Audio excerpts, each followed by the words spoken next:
विजयनगर विश्रामशाला राहगीरों में बहुत फेमस थी।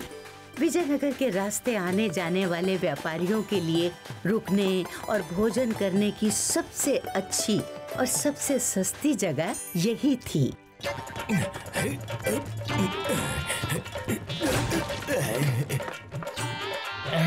क्या हुआ? ये विश्रामशाला इसी बिमलेश की थी। लगता है बैलगाड़ी का पहिया अटक गया है। रुको रुको, मैं अभी आता हूँ। लोगों की मदद करने में वो सबसे आगे रहता था।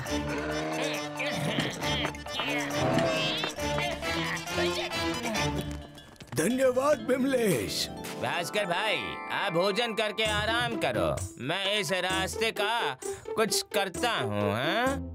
भलाई के इस काम में बिमलेश को अपने भाइयों का भी बहुत साथ था।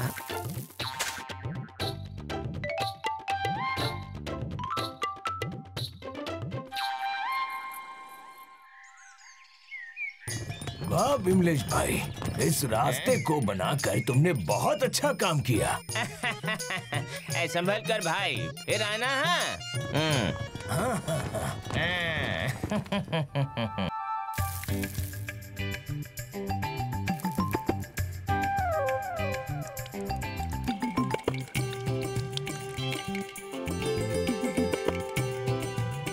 लोगों की सेवा करते बिमलेश के दिन हंसी खुशी कट रहे थे।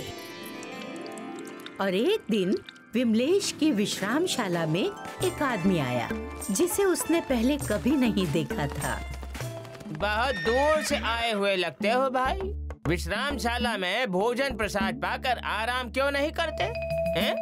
वहाँ तो पहले ही बहुत लोग हैं। थोड़े आराम के बाद मैं आगे कोई और ठिकाना ढूंढूंगा। बिमलेश से ये देखा नहीं गया कि कोई मुसाफिर उसके विश्रामशाला से बिना भोजन और आराम करे जाए। विश्रामशाला में नहीं, लेकिन उसके घर में तो जगह थी। ये चने आपके लिए।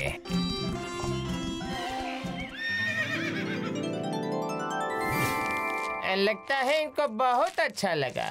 आप चलिए अंदर। और ये रहा आपका भोजन। इतने अच्छे पकवान देखकर तो मेरी भूख और बढ़ गई। भूखा क्या मांगे, 2 रोटी। यहाँ तो उसे मिले कई तरह के पकवान। फिर क्या, मुसाफिर जुट गया खाने में।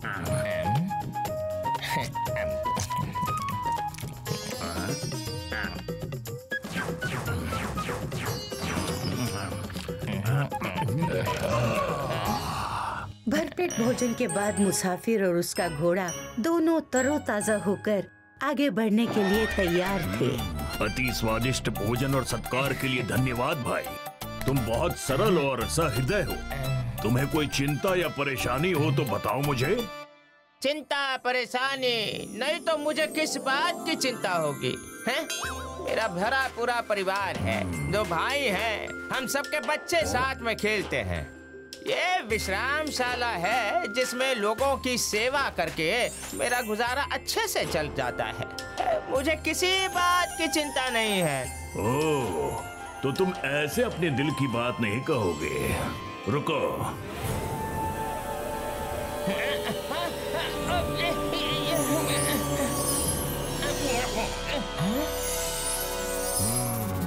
गम है हम, नहीं किसी का गम। यमराज, प्रभु आप यहाँ कैसे? यहाँ क्यों? डरो मत, मैं कभी कभार पृथ्वी लोक भ्रमण करने आता हूँ। अब तो तुम भी मुझे जान चुके हो। बताओ, तुम्हें क्या चिंता है? बिमलेश ने बताया कि उसे अपने परिवार की चिंता थी कि अगर उसे कुछ हो गया तो उनका क्या होगा। इसके साथ ही वो अपनी विश्रामशाला को और बड़ी बनाना चाहता था ताकि वो ज्यादा से ज्यादा मुसाफिरों की सेवा कर सके। तथास्तु, तुम भले इंसान हो बिमलेश। तुमने बिना मेरा परिचय जाने मुझे भोजन कराया, मेरे आराम की व्यवस्था की। जीवन और मृत्यु अटल है, मैं स्वयं भी उन्हें रोक नहीं सकता, परंतु तुम्हारी सेवा के बदले इतना कर सकता हूँ कि तुम्हारे अंतिम पड़ाव में जब मैं तुम्हें लेने आऊंगा उसके पहले तुम्हें कुछ संकेत दूंगा। उससे पहले तुम अपने परिवार और लोगों की सेवा के लिए जो चाहो कर सकते हो। धन्यवाद प्रभु।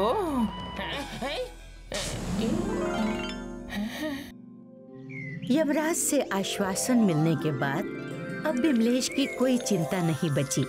वो पूरे मन से अपने परिवार के लिए जो कर सकता था करने में जुट गया। भैया, विश्रामशाला में अब जगह कम पड़ने लगी है। हमें कुछ और कमरों का प्रबंध करने की आवश्यकता है। तुम विश्रामशाला का विस्तार करो और इसका पूरा प्रबंध तुम ही संभालोगे, हैं?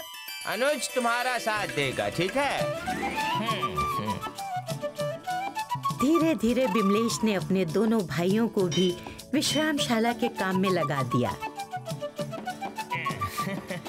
समय बीतता गया। बिमलेश के बाल भी अब सफेद हो चुके थे। चलिए।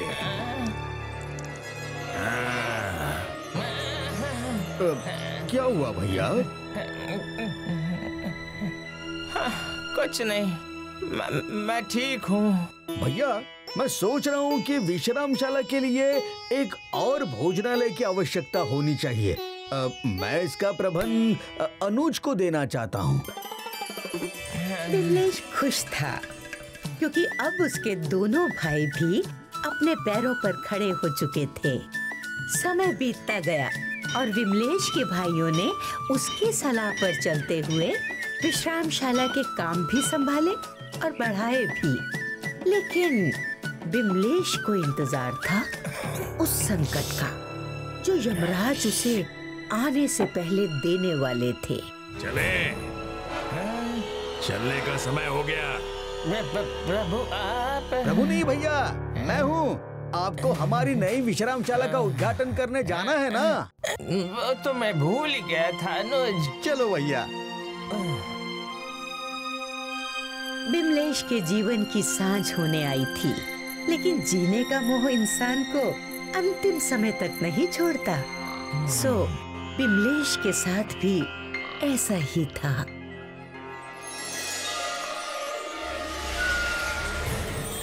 चलो बिमलेश, पृथ्वी लोक पर तुम्हारा समय पूरा हुआ, तो अब चले।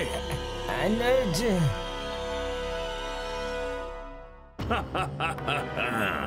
इस बार अनुज नहीं, मैं हूँ यम। प्रभु, आपने तो कहा था कि आप आने के संकेत देंगे। मैंने संकेत दिए थे बिमलेश। तुम्हारे बालों का सफेद होना, तुम्हारी कमर का झुकना, वृद्धावस्था में तुम्हारे दांतों का टूटना, ये सब मेरे ही आने के संकेत थे। परंतु ये तो सभी को मिलते हैं ना प्रभु।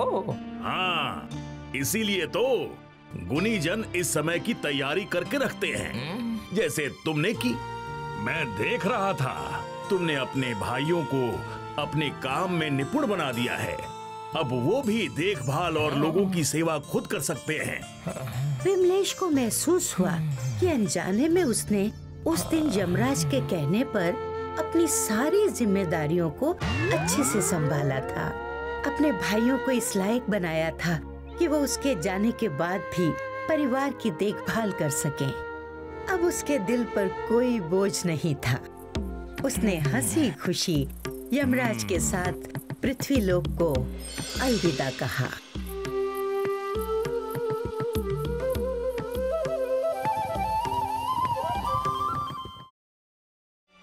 एक बार लक्ष्मी जी पर देवियों ने आरोप लगाया कि वो एक जगह रुकती क्यों नहीं, आज इसके पास कल उसके पास।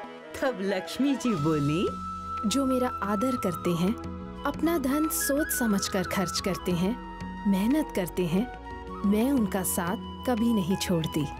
लेकिन अफसोस, मैं जिनके पास भी रह जाती हूँ वो लोग अजीब व्यवहार करना शुरू कर देते हैं। बाकी देवियों ने लक्ष्मी जी के इस जवाब को उनका बहाना बताया। अब लक्ष्मी जी के पास अपनी बात को साबित करने के अलावा और कोई चारा नहीं बचा।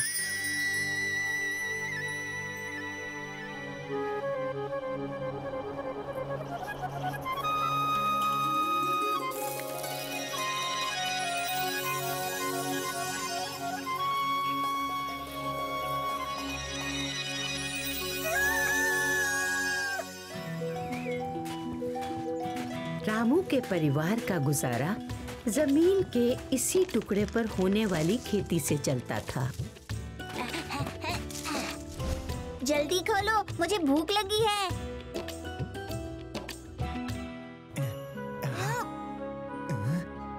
माँ, आज भी सब्जी नहीं?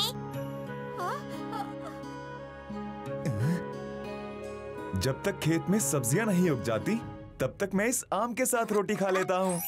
आम? मुझे चाहिए, मुझे चाहिए।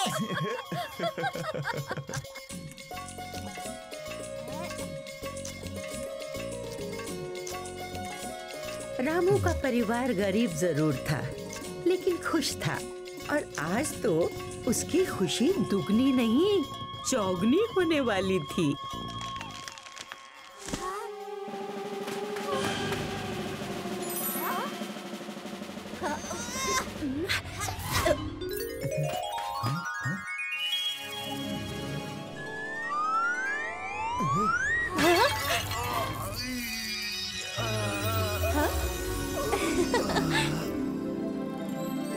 धन की देवी लक्ष्मी जी की कृपा उन पर ऐसी बरसी कि उनकी खुशी का ठिकाना ही नहीं रहा। हम अमीर हो गए, हम अमीर हो गए।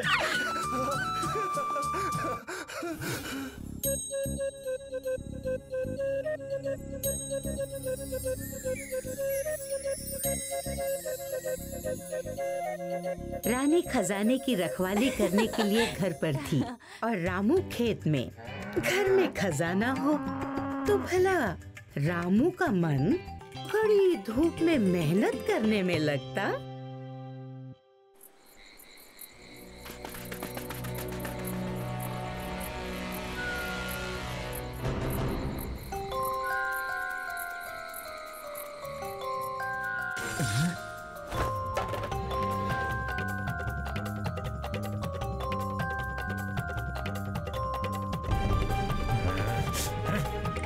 छोड़ो, छोड़ो मेरे सिक्के, छोड़ो मेरे सिक्के।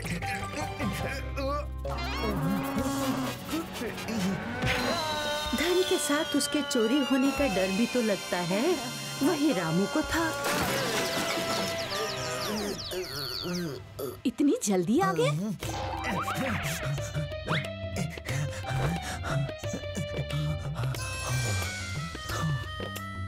अब ये घर हमारे लिए सुरक्षित नहीं है रानी।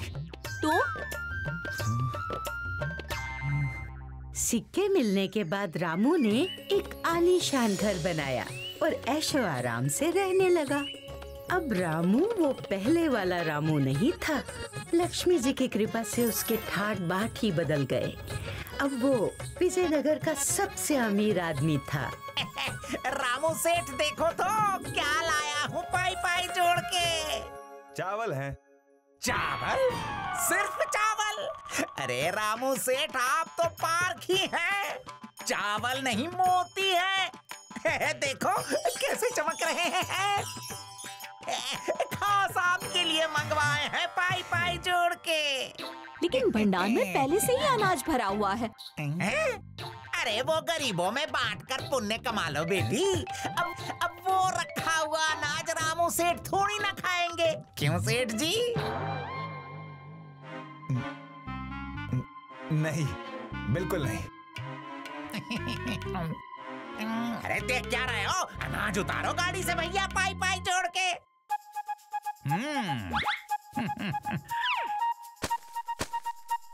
उड़न का, ये लो तुम्हारे सिक्के।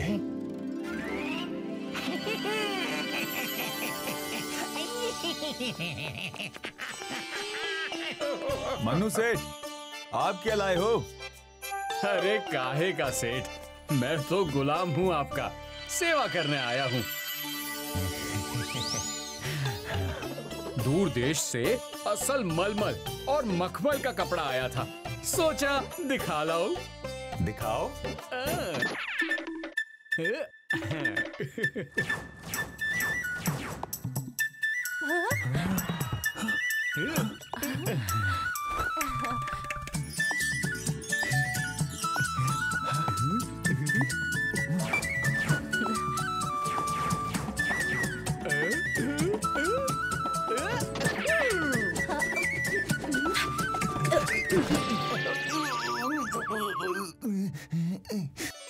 ये धन कोई रामू की मेहनत का तो था नहीं, इसलिए वो अनाप शनाप खर्च करता रहा।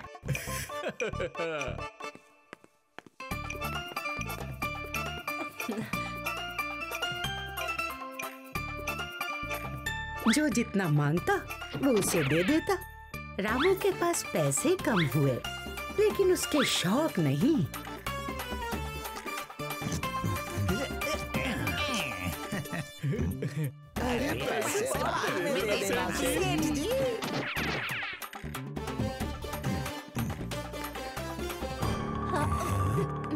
उधार तो एक ना एक दिन चुकाना ही होता है।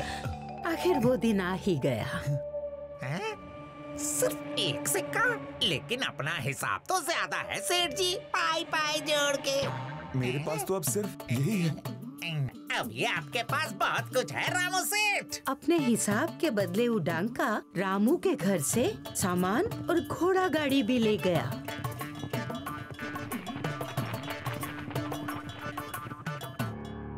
ऐसे खड़े क्या देख रहे हो? जब चुकाने की हिम्मत ही नहीं थी तो सामान लिया ही क्यों? बड़ा सेठ बनने चला था। उतारो इसे, उठा लो सारा सामान। रामू ने धन खर्च करने में ना तो दूरदर्शिता दिखाई थी और ना ही अकल लगाई। उसे अब अपनी गलती का एहसास हो गया था। एक भी सिक्का नहीं है, फिर भी सिंहासन पर बैठे हो। चलो उठाओ।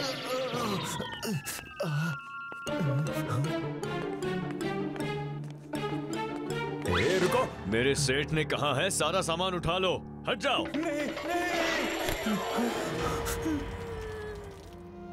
हमारे सुख के दिन खत्म हुए रानी। मुफ्त में मिले धन को पाकर हम लक्ष्मी की कदर करना भूल गए थे, इसीलिए वो हमसे रूठ गई। अंत भला तो सब भला। रामू और रानी ने अपनी गलतियों से सबक लेकर फिर से मेहनत करना शुरू किया।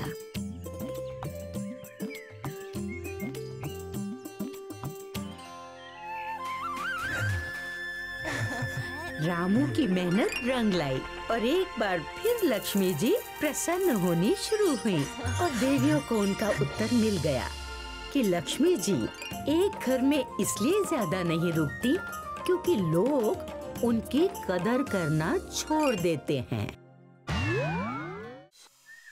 विजयनगर के कुछ लोग इतने आलसी थे कि उनको काम करना तो क्या, काम के बारे में सोचने में भी आलस आता था। अरे उन्होंने तो वहाँ आलसी संगठन तक बना लिया था, जहाँ सब आलसी जमा होकर दिन भर बस बड़ी बड़ी बातें किया करते थे, क्योंकि काम तो उन्हें करना ही नहीं था। इसी वजह से उनके घर का सारा काम औरतों को करना पड़ता था।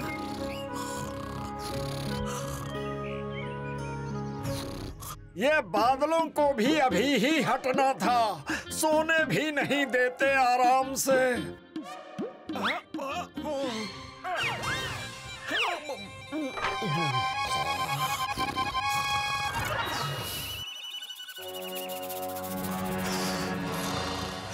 कावेरी, थोड़ा पानी देना, बड़ी जोरों की प्यास लगी है।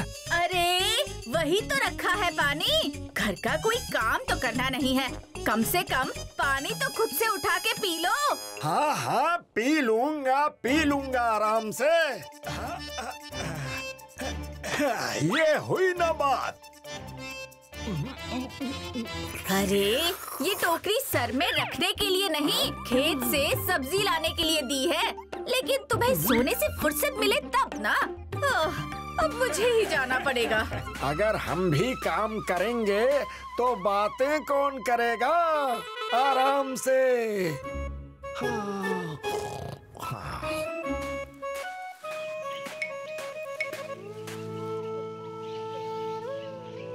अरे कावेरी, आज भी तुम्हें ही आना पड़ा, ब्रिज नहीं आया? हाँ ब्रिज, अरे उसका बस चले तो अपने हाथ से खाना भी ना खाए। छोड़ो, वैसे तुम लोगों के पति क्यों नहीं आए? अरे मेरा पति भी ब्रिज से कुछ कम नहीं है, उसको तो खटिया से भी खींचकर उठाना पड़ता है।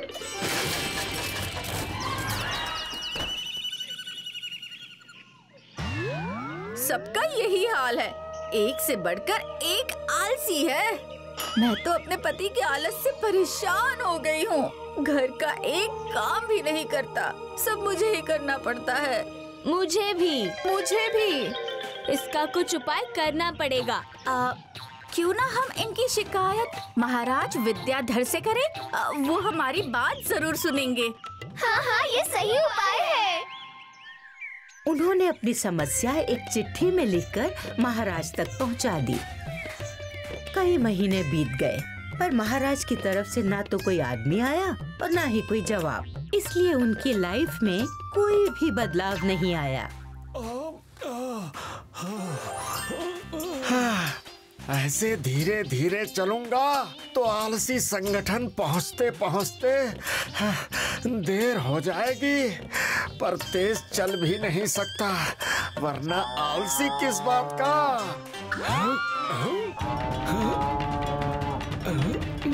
अब पहुंच जाऊंगा आराम से।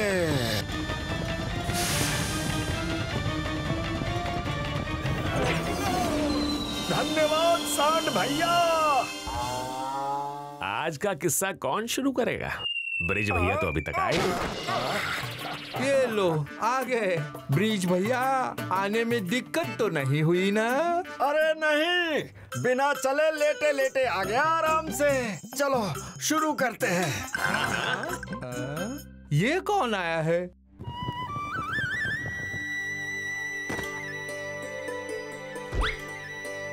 इसे विजयनगर में तो कभी नहीं देखा। मुसाफिर लगता है। फिर तो इसके सामने हमारी नाक नहीं कटनी चाहिए आराम से। हाँ, बाहर के लोगों को भी तो पता चले कि विजयनगर कितना अद्भुत है और यहाँ के लोग उससे भी ज्यादा अद्भुत हैं। हाँ। सुनो भाई, महाराज विद्याधर से मिलना था, पर सैनिक अंदर नहीं जाने दे रहे। उनसे मिलने का कोई उपाय बताओ, बड़ी दूर से आया हूँ। बिल्कुल सही जगह आए हो भैया, हम ही हैं उपाय। क्या आप महाराज को जानते हैं? जानते हैं? अरे मैं तो विजयनगर और महाराज को अपने जन्म से भी पहले से जानता हूँ। मुझे तो जन्म से पहले ही पूरे विजयनगर का नक्शा याद था, इसीलिए जन्म लेते ही मैं दौड़ता हुआ राजमहल पहुँच गया महाराज से मिलने। क्या सच में? हाँ हाँ। अरे इसमें कौन सी बड़ी बात है? अरे मैं जब बस एक दिन का था तब मैं घोड़ा दौड़ाता हुआ महाराज के पास चला गया था। उन्होंने मुझे प्यार से बिठाकर मेरे साथ नाश्ता भी किया था। अरे तो कुछ भी नहीं, जब मैं एक हफ्ते का था तब एक हाथी पे बैठ के महाराज के पास गया और महाराज के साथ खाना भी खाया था।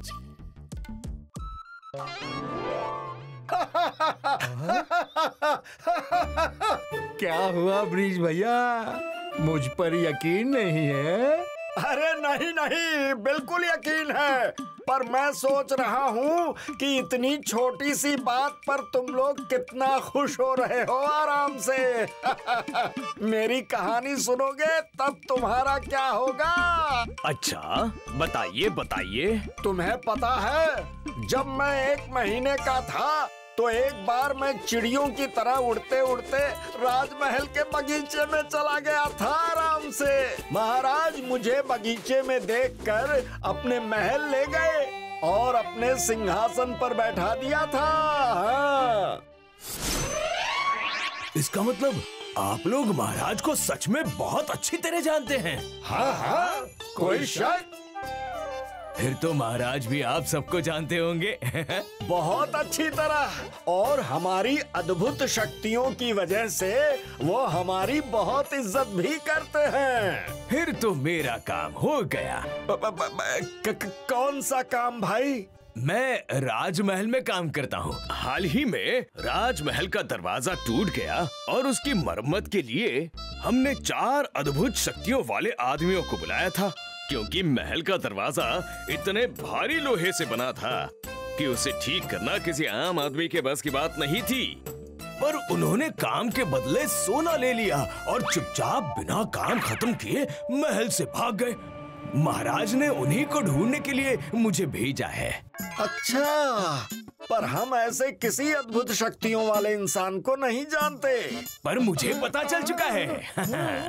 तुम सबकी आश्चर्यचकित कर देने वाली कहानियां सुनने के बाद मुझे पक्का यकीन हो गया है कि तुम चारों ही वो अद्भुत शक्तियां वाले इंसान हो जो राजमहल से सोना लेकर बिना काम किए भाग गए। और अब मैं तुम सबको महाराज के हवाले करके उनसे इनाम पाऊंगा। बताओ बताओ, कहाँ है महाराज का सोना? नहीं, हमने कुछ नहीं किया। हमें क्षमा कर दीजिए, हम में कोई भी अद्भुत शक्तियाँ नहीं हैं। हम तो बिल्कुल आम आदमी हैं, आराम से। पर अभी तो तुम लोग बड़ी बड़ी बातें कर रहे थे। अरे वो तो हम यहाँ अपनी मनगढ़ंत कहानियाँ सबको सुनाते ही रहते हैं ताकि हमें घर में रहकर कुछ काम ना करना पड़े। महाराज से कुछ मत कहिएगा, ये हमारी आपसे प्रार्थना है। ठीक है, नहीं बोलूंगा, पर मेरी एक शर्त है। फिर आज से आलसियों की तरह बैठ के मनगढ़ंत कहानियां बनाना बंद करना होगा। जैसी आपकी आज्ञा। कावेरी उस मुसाफिर का घोड़ा देख समझ गई कि ये कोई और नहीं, महामंत्री सारंगा है। सब खुश थी क्योंकि महाराज ने उनकी समस्या हल जो कर दी थी। अब सब आलसी सुधर गए थे और उनके घर का माहौल तो अब देखने लायक ही था।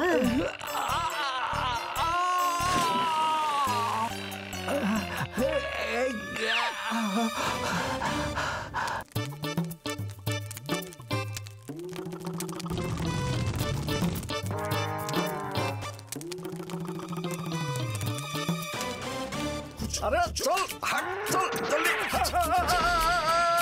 अरे रोको, कोई रोको।